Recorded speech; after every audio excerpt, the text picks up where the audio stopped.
Bienvenue dans le podcast Corylus, la série destinée aux professionnels de la santé qui veulent tirer le meilleur parti de leur logiciel CareConnect. Je m'appelle Dieter et dans ce podcast, je te guide à travers les nouvelles fonctionnalités de CareConnect. Mais je ne vais pas faire cela seul. Dans chaque épisode, je discute avec un expert d'un aspect spécifique ou d'une nouvelle fonctionnalité. Et aujourd'hui, nous allons plonger sous le capot de CareConnect AI Assistant. C'est un outil nouveau et, il faut le dire, assez révolutionnaire, qui fait en sorte qu'en tant que médecin généraliste, tu n'auras plus jamais à prendre de notes pendant tes consultations. À côté de moi se trouve un homme qui peut tout nous dire sur l'IA. Il s'agit d'Anthony Raté. Anthony, merci d'être venu au studio. Merci. Et tu es, si je ne me trompe pas, l'un des fondateurs par Cavell. C'est exact. Vous pouvez certainement le prononcer de cette façon, absolument. Oui, et traduisez-le dans vos propres mots. Donc la mission de Cavell est en réalité assez simple à résumer. Nous voulons en fait réduire la charge administrative des prestataires de soins au strict minimum. Oui, cela sera sans doute familier à nos téléspectateurs. Oui, je le pense aussi. Dans le secteur des soins de santé, la plupart sont accablés par une lourde charge administrative. Nous cherchons donc à automatiser au maximum ces tâches en collaboration avec Corylus. Grâce à notre CareConnect AI Assistant que nous développons donc ensemble, et qui, dans un premier temps, mais nous développons aussi d'autres choses, pour les médecins généralistes par exemple, automatise effectivement la rédaction des rapports. Donc, Cavell est en fait le développeur derrière la fonctionnalité d'intelligence artificielle intégrée au logiciel CareConnect. Nous faisons cela ensemble, mais la partie IA est effectivement du ressort de Cavell. Et la manière dont cela s'intègre dans le dossier patient électronique, c'est alors du ressort de Corylus. Donc c'est vraiment un développement conjoint, une collaboration. D'accord, intéressant. Nous allons parler beaucoup plus de cette intégration tout à l'heure. Mais d'abord, j'aimerais aussi apprendre à te connaître personnellement. Pour cela, nous avons spécialement créé une courte rubrique.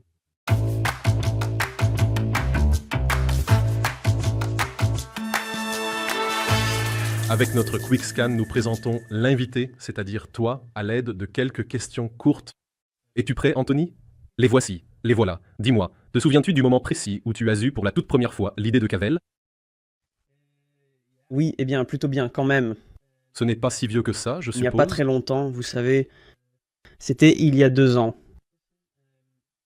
Ma copine est en formation de neurologue, donc on appelle ça médecin spécialiste en formation. Et oui, en fait, elle est très souvent à la maison, encore en train de taper des lettres. Donc en fait, elle tape des rapports pour ses patients qu'elle a vus ce jour-là.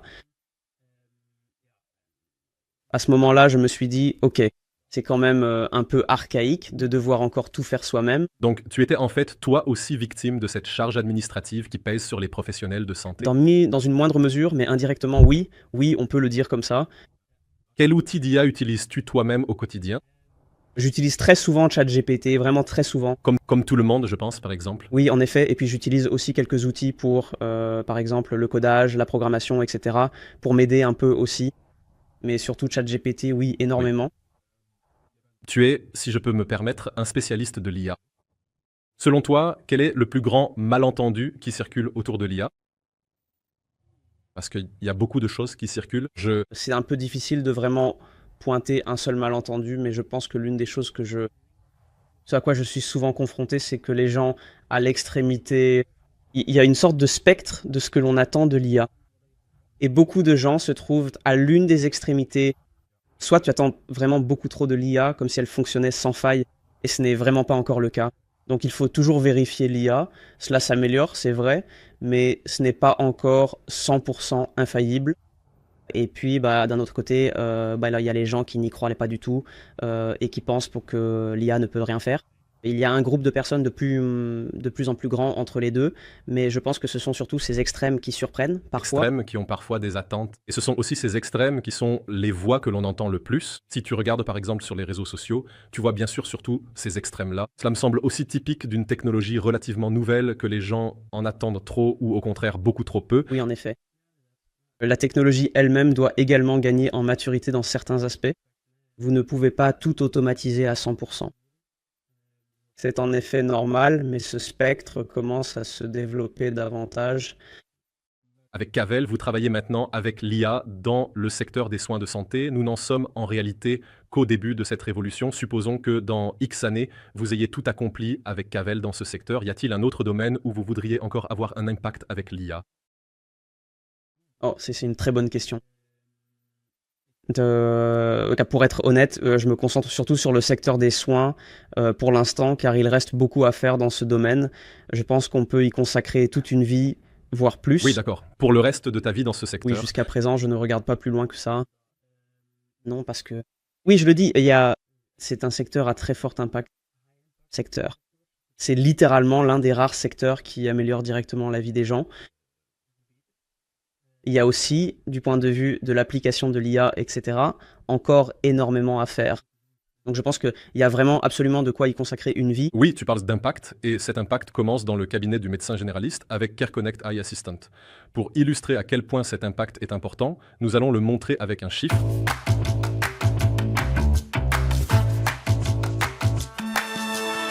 Anthony, le chiffre que j'ai apporté est 8. 8, plus précisément 8 secondes. Tu peux essayer de deviner toi-même à quoi correspondent ces 8 secondes. Je soupçonne que j'ai justement une petite Tu dois bien le idée savoir, par à ce exemple. sujet. Cela concerne le temps nécessaire pour générer une voiture. Exactement, en effet. Le temps que l'assistant IA CareConnect met pour transformer cet audio en notes structurées. Nous allons approfondir cela tout à l'heure, voir comment ça se passe, etc. Mais peux-tu peut-être déjà expliquer très brièvement, en 8 secondes, ce qui se passe là-bas? Donc un certain nombre de choses, en fait pas mal de choses, mais pour résumer en 3 étapes. La toute première étape, bien sûr, nous allons d'abord capter l'audio. Tous nos utilisateurs reçoivent toujours un micro, sans exception. Ils peuvent le brancher facilement sur leur ordinateur personnel. Et ce micro va écouter pendant la consultation. Cela capte à la fois le médecin et le patient. C'est très important. C'est la première étape du processus. Cet audio est ensuite transformé en une transcription écrite. Donc c'est vraiment presque littéralement comme taper ce qui a été dit. Nous allons approfondir cela tout à l'heure. Comment se passe exactement cette transcription, etc. Oui, d'accord. Une fois que la transcription est là, ce n'est bien entendu, en effet, bien sûr pas encore un rapport. Donc à la troisième étape, nous transformons cela en un beau rapport détaillé, comme le médecin le taperait lui-même. Une partie est en texte libre, certaines choses ne peuvent pas être codées, mais ce qui peut être codé l'est aussi. Oui, d'accord, franchement. Tu sais, ça me semble vraiment beaucoup en 8 secondes. Supposons que tu compares cela à un médecin qui fait encore tout à l'ancienne, comme cela se fait aujourd'hui, tout manuellement. Peux-tu voir la différence? Quel est alors réellement ce gain de temps? Donner un chiffre général pour tout le monde est bien sûr un peu difficile, car chacun travaille différemment selon ses propres habitudes. Il y a aussi par exemple des médecins qui tapent très rapidement et d'autres qui tapent moins vite. Mais bon, disons que tu passes quand même au moins 1 minute, voire 1 minute et demie à taper le rapport, que tu tapes avec 2 doigts ou avec 10. Non, Alors, au-delà de cette minute, de ce temps, il s'agit aussi du fait que pendant que tu es en train de taper, tu ne peux rien faire d'autre. oui, c'est bien Tu es ça. occupé à ça. D'une part, il y a un aspect de gain de temps. C'est certainement un point important. Mais d'un autre côté, il y a aussi l'aspect que pendant ta consultation, tu n'as plus à penser à l'ordinateur ni à la rédaction du rapport. En d'autres termes, tu peux te concentrer entièrement sur Oui, ton et faire patient. plusieurs choses à la fois, c'est aussi très difficile. Même un médecin généraliste n'y arrive tout simplement pas. Oui, en effet. Nous sommes aussi simplement des humains qui doivent supporter la charge cognitive d'écouter ce patient, de capter exactement ce qu'il dit, puis de poser un diagnostic et ensuite encore rédiger un rapport. Tout cela en même temps. Je peux tout à fait imaginer qu'on soit épuisé à la fin de la journée. Donc, moins de charge cognitive et tu peux te concentrer davantage sur ton patient. Le patient le ressent aussi, il le remarque également, Oui, en effet. je C'est suppose. ce que nous obtenons souvent en retour du médecin qui reçoit ensuite le feedback du patient. C'est qu'il s'agit tout simplement d'une façon de travailler beaucoup plus personnelle. En tant que médecin généraliste, vous avez également un rôle très important, presque social, à jouer. Et ce contact personnel avec votre patient est quelque chose sur lequel de nombreux patients comptent Et c'est vraiment. peut-être encore l'argument le plus important de tous. Une meilleure qualité des soins aux patients. Bien, tout est parfaitement clair, Anthony. Merci pour cela. Il est temps d'approfondir un peu comment fonctionne exactement cette IA, parce que je peux très bien imaginer que beaucoup de gens, moi y compris, ont un certain nombre de questions à ce sujet. Et comment cela se passe pendant la consultation?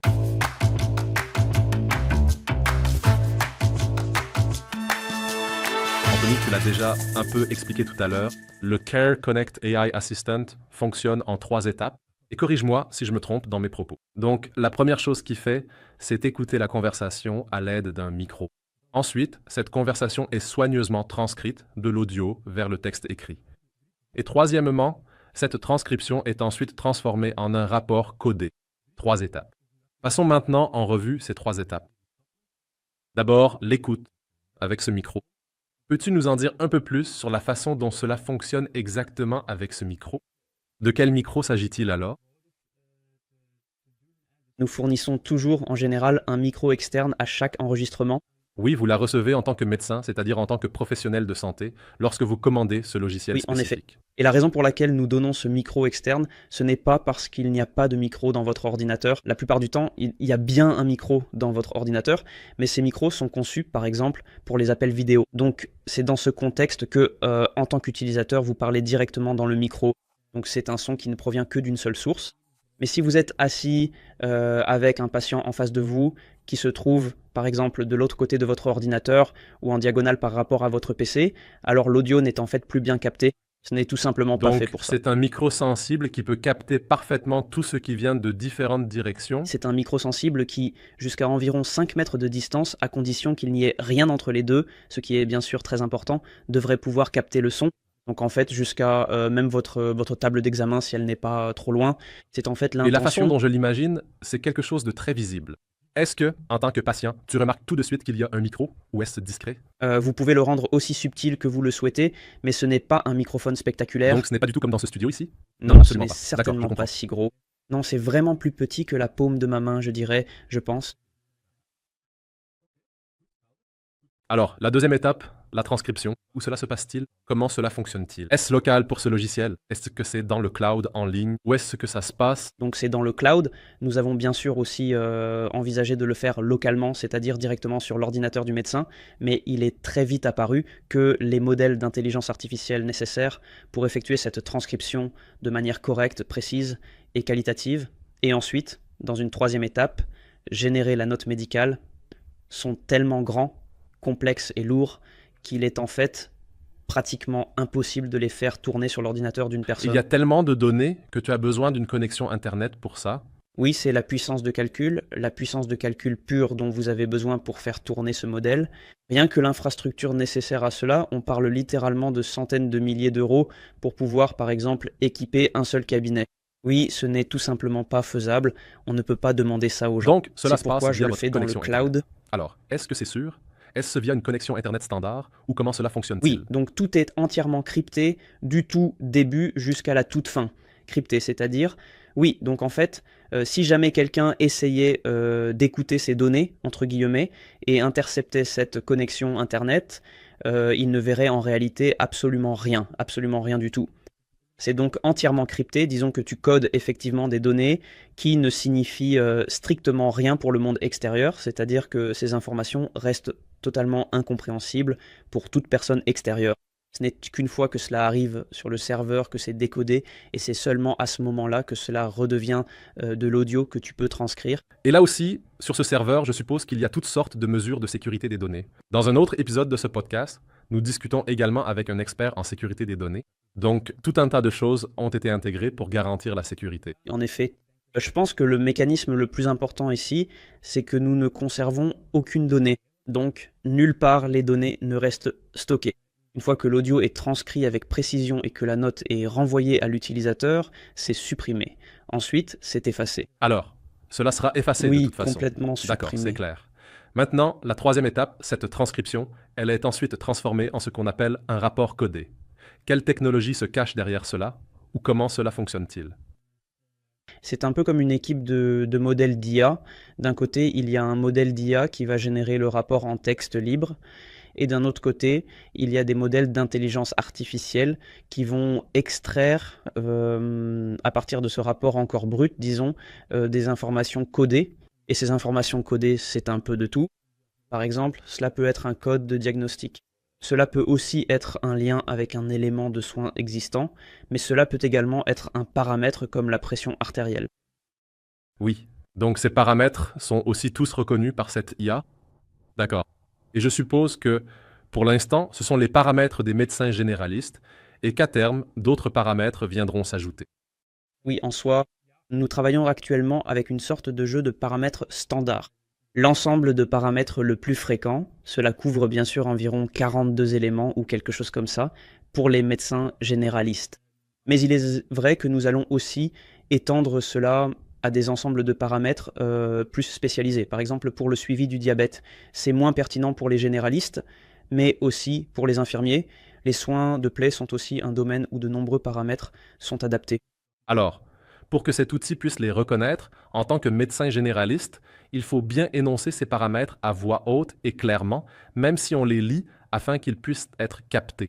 Cela me semble effectivement important. L'assistant Je vais IA jeter un va coup d'œil. seulement écouter, pas regarder. Il ne peut pas regarder par-dessus votre épaule, votre écran, par exemple. En d'autres termes, il ne peut capturer que ce qui est dit. Oui. Donc, il ne va jamais poser de diagnostic, il se contente de reconnaître le langage et d'en faire quelque chose. En effet. Quand on parle de la langue, je n'ai pas besoin de te le dire, chez les médecins généralistes, on entend toutes sortes de langues, toutes sortes de dialectes, on fait de notre mieux pour bien parler. Mais qu'en est-il de ces dialectes? Est-ce que cet outil les reconnaît aussi? Oui, en fait, cela se passe très bien. Nous remarquons qu'un dialecte offre souvent un meilleur support qu'un autre. Quoi qu'il en soit, le flamand occidental est en généralement, c'est Fais bien ce que attention à tu ce que dis, tu dis, hein, malheureusement. Anthony. Je sais, je le sais. Je viens moi-même un peu de Flandre occidentale, mais bon, c'est un peu plus difficile à capter, c'est la réalité.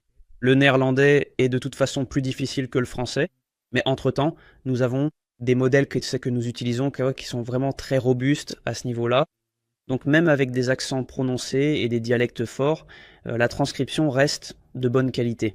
Et puis, bien sûr, il y a un deuxième avantage. Il s'agit ici d'un contexte très spécifique, à savoir une consultation entre un médecin et un patient, où, en tant que médecin, on va souvent répéter ou reformuler ce que le patient a dit. Donc il y a en fait une double captation, ce qui fait que la En probabilité plus, que les comme deux soient médecin, tu dois mal quand même transcrits est revérifier très le faible. résultat. Et toujours, en effet, en tant que médecin, c'est un assistant IA, ce n'est pas un médecin IA, donc le médecin reste le médecin et doit toujours tout relire. C'est effectivement très important. Mais par exemple, si en tant que médecin tu parles néerlandais, ton patient répond en français ou il a un partenaire qui parle encore une autre langue. Le mélange de ces différentes langues ne pose pas non plus de problème. Non, ce n'est pas un problème en soi. En tant que médecin, tu peux choisir dans quelle langue ton mérisossier sera rédigé. Et si c'est une langue particulière, ce sera la langue dans laquelle la sortie apparaîtra. Oui, d'accord. Et ce produit final, donc finalement ce rapport, à quoi ressemble-t-il exactement? Comment concrètement ce codage y est-il Oui, intégré? donc il y a différents éléments ou informations que nous allons capter de manière codée, c'est-à-dire enregistrée de façon structurée et organisée. Par exemple, si tu veux indiquer l'évaluation dans ton rapport, au lieu de devoir la saisir manuellement et de chercher quel code d'évaluation ou de diagnostic tu dois entrer, nous allons en fait le faire automatiquement, sans intervention supplémentaire de ta part. Idem pour ces paramètres, ou autrement, tu devrais cliquer sur un bouton supplémentaire pour ajouter un paramètre, sélectionner de quel paramètre il s'agit, puis saisir la valeur. Tout cela encore pendant la consultation. Nous allons simplement le faire automatiquement pour vous afin d'éliminer toutes ces Et étapes. ce rapport, est-ce qu'il se retrouve directement dans le dossier patient ou faut-il encore faire une étape intermédiaire? Donc, tu le verras apparaître à l'écran, bien sûr, exactement comme si tu l'avais tapé toi-même, mais il est toujours prévu que tu cliques toi-même sur enregistrer, tout comme tu le ferais pour n'importe quelle note que tu rédigerais toi-même, afin de l'ajouter au dossier médical du patient et de l'enregistrer correctement dans le système enregistré. Donc c'est le moment où, en tant que médecin, tu peux peut-être encore passer très brièvement en revue tout ce qu'il faut, mais ton patient a tout bien fait, etc. Vous pouvez choisir de le faire avec ou sans votre patient, mais à ce moment-là, il faut quand même relire attentivement une fois. C'est évidemment un peu plus rapide que de tout taper soi-même. Tout est très clair. Je vous ai posé un certain nombre de questions. Il y a une question que je ne vous ai pas encore posée, et c'est en fait une question que beaucoup de médecins, lors des phases préparatoires de cet outil, donc dans le public test, un certain nombre de médecins se posaient cette question, et nous allons écouter ensemble un médecin généraliste qui a testé cet outil et qui appelle, pour ainsi dire, avec une question. Lors d'une consultation, de nombreux termes médicaux sont abordés. L'assistant IA reconnaît-il également, par exemple, les noms de maladies et de médicaments? Oui, une consultation n'est bien sûr pas une conversation normale comme celle que nous avons. Il existe des centaines, voire des milliers de noms de maladies et aussi de médicaments différents à travers le monde. Comment cet outil parvient-il à reconnaître toute cette terminologie médicale spécifique et complexe? Oui, c'est vrai. Donc, en particulier, les noms de médicaments sont très difficiles à bien capter. Il y a environ 97 000 noms de médicaments rien qu'en Belgique. C'est quelque chose. Oui, c'est vraiment, on ne peut pas s'attendre à ce que chaque modèle d'IA puisse faire ça comme ça. Donc, en fait, nous avons entraîné notre modèle d'IA, si tu veux, sur ces noms de médicaments. D'accord. Oui, mais il y en a aussi tellement. Quand je vois les noms des médicaments, je ne sais pas toujours exactement comment les prononcer. Comment pouvez-vous être sûr à 100% qu'ils auront raison? Donc, pour cela, nous avons créé nous-mêmes un jeu de données, c'est-à-dire que nous avons prononcé nous-mêmes une grande partie des principaux noms de médicaments dans des phrases qui seraient naturellement réalistes, bien sûr.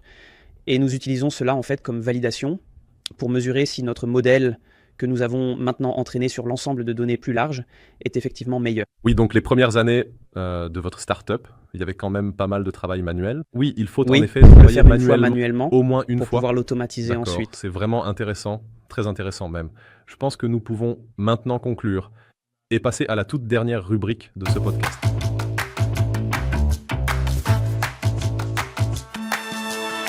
Anthony, un grand merci d'être venu. J'ai trouvé ça super intéressant d'entendre tout ce qui se cache derrière cette application d'IA. Beaucoup de choses, apparemment. Donc, pour récapituler très brièvement, et corrige-moi si je me trompe. Le Care Connect AI Assistant enregistre les consultations à l'aide d'un micro externe. Il envoie ensuite ces enregistrements de manière sécurisée vers un modèle d'IA qui a notamment été spécifiquement entraîné par vous sur ces données médicales. Et sur la base de cette transcription, il crée alors un rapport codé. Ensuite, en tant que médecin généraliste, tu vérifies cela et cela est intégré dans le dossier du patient. Voilà à peu près le résumé. Très bien, super cool. Et puis j'ai une dernière question, vous le voyez peut-être déjà venir. Il s'agit de l'avenir, car nous en avons déjà parlé. Nous ne sommes qu'à la veille de la révolution de l'IA. C'est une nouvelle fonctionnalité, mais je suis en fait aussi très curieux de savoir ce que vous réservez encore en matière d'IA pour les médecins ou autres professionnels de la santé. Oui, pas mal. L'une des prochaines fonctionnalités ou outils que nous sommes encore en train de mettre au point actuellement est spécifiquement destiné aux médecins généralistes. Il s'agit alors d'un outil qui va en fait assister dans le traitement de tous les rapports entrants. Donc ce que nous faisons maintenant, c'est rédiger des rapports, mais les médecins généralistes ils reçoivent aussi beaucoup de rapports de la part des spécialistes et ainsi de suite. Et cela représente en fait beaucoup de travail. Oui, mais pour cela les lire. concerne en fait des centaines de fichiers PDF différents et ainsi de suite que tu dois malheureusement parcourir manuellement un Oui, par en un, effet. ce qui Si peut vous prendre travaillez dans beaucoup un de temps. cabinet Oui. avec 1000 patients, c'est quand même beaucoup. Il y a donc pas mal de rapports qui arrivent chaque jour. Donc ce que nous allons en fait faire, c'est que notre outil va automatiquement extraire certains éléments de ces rapports et les mettre en avant. Avant même que vous ayez lu le rapport, en fait. Ce qui vous permet donc de traiter ces documents beaucoup plus facilement. Ainsi, tu n'as qu'à relire quelque chose de tout petit au lieu de devoir faire défiler un PDF de 3 pages. Cela me semble alors être en effet le plus avantageux ou le prochain grand allègement administratif pour ces médecins. C'est bien l'intention en effet, car cela prend aussi beaucoup de temps administratif. D'accord? Cela promet vraiment quelque chose à attendre avec impatience. Je pense que nous arrivons à la fin de notre épisode. Oui, Anthony. j'ai trouvé ça Tu as super trouvé ça un chouette. peu sympa Merci. toi-même? Oui, moi aussi. C'était très bien fait. Merci à toi d'être venu dans notre studio. Et à tous les auditeurs et spectateurs, je voudrais dire merci d'avoir regardé cet épisode du podcast Corylus. Et si vous voulez en savoir plus sur le Care Connect AI Assistant, rendez-vous sur ai.corylus.be. Et si vous souhaitez commencer à utiliser AI Assistant immédiatement, commandez-le sur ce site web. C'est donc à nouveau ai.corylus.be, votre pack de démarrage là-bas.